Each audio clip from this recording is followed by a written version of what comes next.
Welcome to Comic Books and You. Today we're looking at Volume 1, Chapter 2 of Mash BURNEDEAD, and The Strange Labyrinth.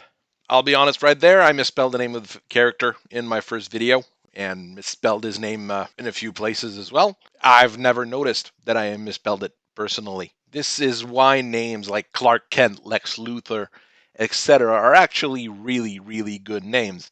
They're easy to remember, easy to write. Has been an issue with me ever since I started doing media. I mess up names, and I do it in real life as well with people. Mash is the main character, once again, in this particular chapter.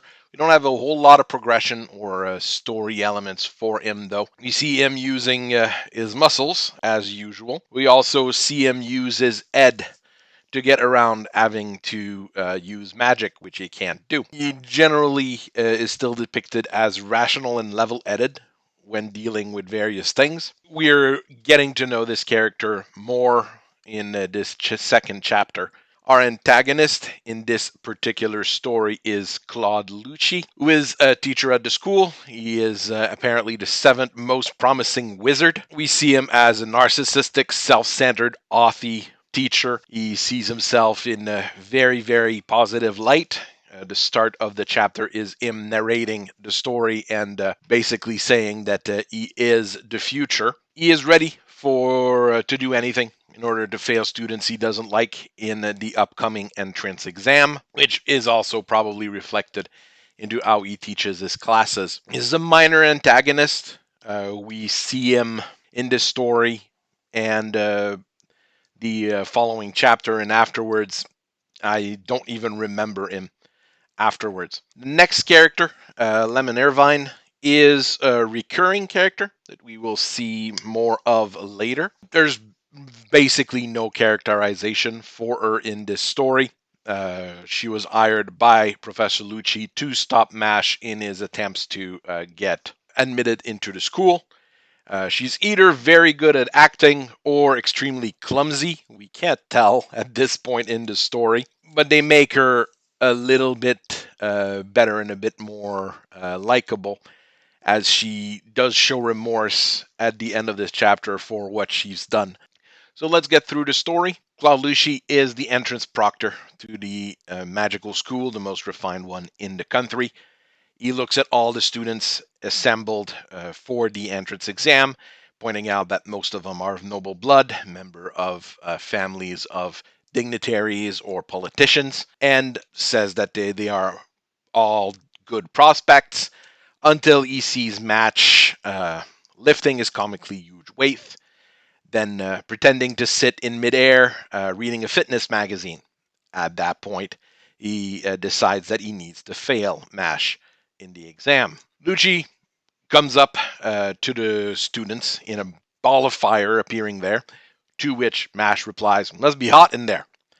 Then he pulls desks out of the ground and magically brings papers and pens down from the sky, to which Mash says, well, he could have just prepared this in a classroom. This furthers make Lucci rather mad. First bit of the exam is a written test where all the questions are on paper, where all the letters are just wiggling and moving around due to magic. Good students would be able to use magic to stop them from moving. Mash doesn't have magic, as we remember. So he uses his brain, or mostly his muscles in this case. He tells the letters to cooperate and squishes the paper in his hand.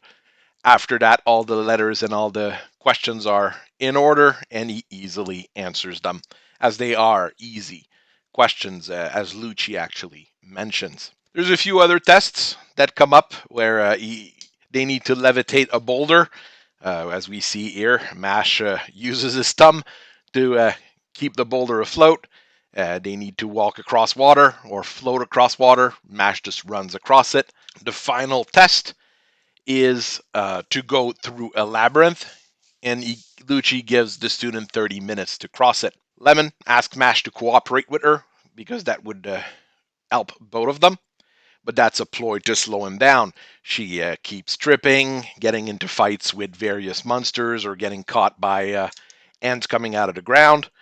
Mash realizes that she's up to no good and decides to run away. But she casts a spell to cuff him, and he falls to the ground. It takes him about 4 seconds, or maybe less, to just break through the enchantment and leave her behind. Lemon kind of despairs at the situation. We'll learn a little bit later, but I'll tell it right here, that she was promised that she would pass the exam, even though she is of a lower status, by Lucci if she were to slow down Mash. And a Sphinx appears in front of her, asking her to go to Old Riddle, what has 4 legs in the morning, 2 legs at noon, and 3 legs at evening, blah, blah, blah. She panics. She tries to use magic to get rid of the Sphinx. He disarms her, and she's about to get executed by the creature. But Mash shows up and lays the Sphinx down with a single punch. He rescues Lemon, saying that he kind of understands where she's coming from and that she must have a good reason for what she did. And rather than following the Labyrinth way out, he simply breaks through the walls with Lemon in tow. Once again, pretty straightforward story. Nothing incredible here. No incredible dialogue, no incredible action, but quite serviceable. Here we have the cover for this chapter. It doesn't have much to do with the chapter itself. See Mash with a weight. The background, you've got the school.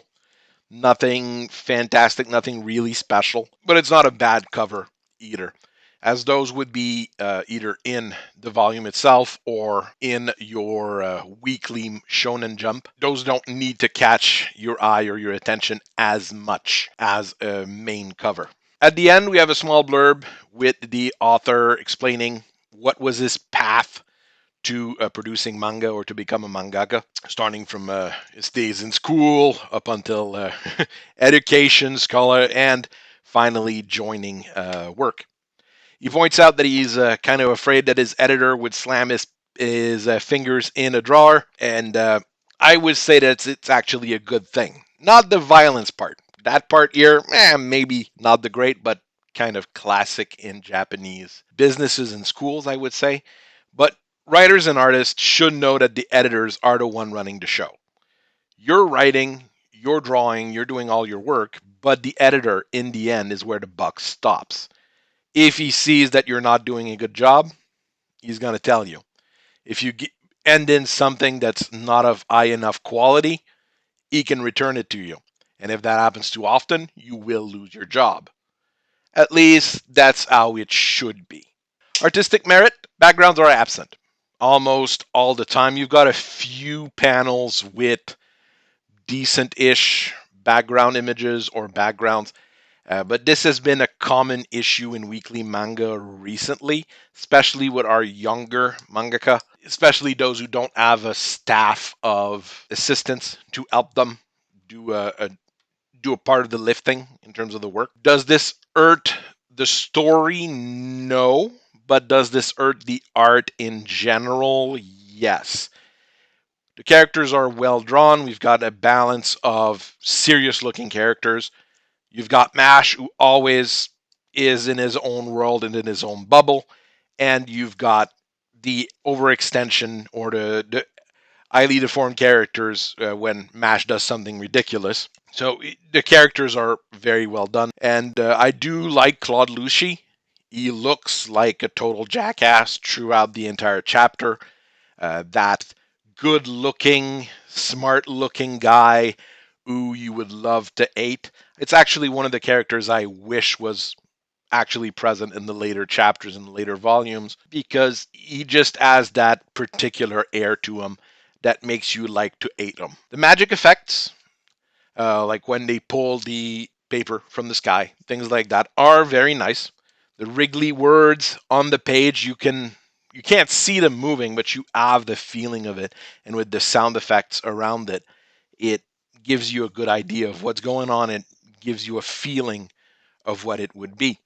I'm sure when it will be animated this coming spring, it'll look really good. The Sphinx looks really good. He's got a good physique. You can see the bottom being rocks. That's a very nice touch. But he's 100% static. We see him there. We see him when he gets punched. when he moves or when he does actions, we don't see it. We see Lemon being affected by what the Sphinx is doing, but not how the Sphinx is moving. It's good for the artist to do that in a way. It saves him the pain of having to imagine how a creature like this would move, but it does show a little bit of limitations in terms of what the artist can do. Will the artist grow over time? I mean, it's his first manga. He has a lot of room to grow. Story elements and the themes, we're going to merge those two together once again on this particular video. We have a nice idea of how Mash will be circumventing his lack of magic. It's going to be a mix of raw power and intelligence, or at least cunning. He's going to trick people into believing he has magic powers, or trick the magic to fit his needs. And we see all of this throughout the story here. We see that there's a divide between the upper class magician class and the lower class people, like Mash or Lemon, who are really probably at the bottom of the social ladder, unless there's a ladder underneath them, but we haven't seen this yet. And we also see that there's such a thing as a magician ranking. So Lucci's number 7 in the most promising magicians. So, and we have a few of those things come up as well when we read further about how some people are ranked as future stars, while others are just left to the side. We still see Mash being taken advantage of, but his kindness brings him to help people in need, even if they're being negative towards him. So Mash is a very positive role model for people reading this manga. He is in no way, shape, or form a bad person. He does everything with kindness. This is the first half of the entrance exam story in Mashal. The second part is going to be published next week, so you don't have a long wait in between. There's no useless panels. There's no break in the action or break in the storytelling. So we can easily follow what's going on. We can easily know where it's going. And I wouldn't have shortened it either in order to put all of the entrance exam in one chapter. It's good to see Mash do his thing, use his brain and his muscle to resolve issues. If it had been a Franco-Belgian comic, those 3 chapters, the one we covered before, this one and the next one, would be one good volume. Doesn't end with an hard cliffhanger. It doesn't end with Mash. Is he or is he not going to get out of the labyrinth? We see him break out. Even though the story will continue, we have a nice ending point as well. The joke still feels fresh in this part of the story. We have a few side characters being introduced, including recurring ones.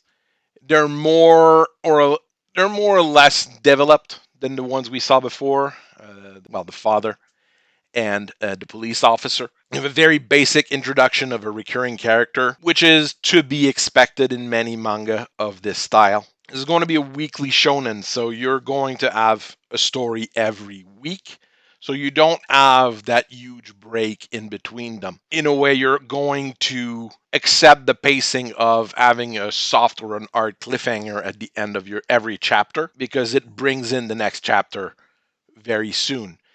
When we look at American comics, when we have this situation, you generally have to wait a month before you see what is going to happen. This can be a very good thing and drive sales and drive enthusiasm, or it can lead you to want to stop reading, depending on what the cliffhanger is. I've seen that happen. On the other hand, if you're looking at Franco-Belgian comics, sometimes you have a year, sometimes you have a year and a half in between comics.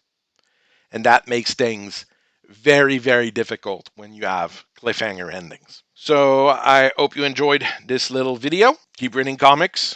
Keep enjoying comics. I hope you guys have a very nice rest of your day. And have fun. Bye-bye.